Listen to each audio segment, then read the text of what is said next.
స్వామీజీ ఈయన్ని మళ్ళీ మామూలు మనిషిని చేయగలరా? మెడిటేషన్ థెరపీ చేస్తే మళ్ళీ మన లోకానికి వస్తాడు. మెడిటేషన్ థెరపీయా? నేను ఇంకా కరెంట్ షాక్ ఇస్తారేమో అనుకున్నాను గురుగారు. సార్ మీరు ఎన్నైనా చేయండి, నిజం అబద్ధం అవదు, అబద్ధం నిజం అవదు. మెడిటేషన్ అంటే అది ఎక్కడ? పదండి వెళ్దాం. ఆగు నాయన, నువ్వు వెళ్లాల్సింది అటు కాదు, ఇందులో. ఇందులో నేను ఎలా పడతాను స్వామీజీ?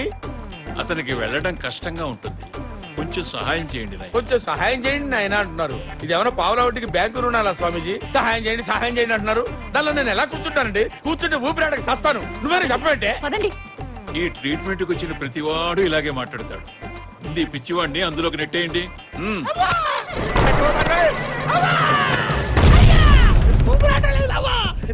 అరిచి అరిచి ఏదో ఒక టైంలో మన లోకానికి వచ్చి మనలాగే ప్రవర్తిస్తాం.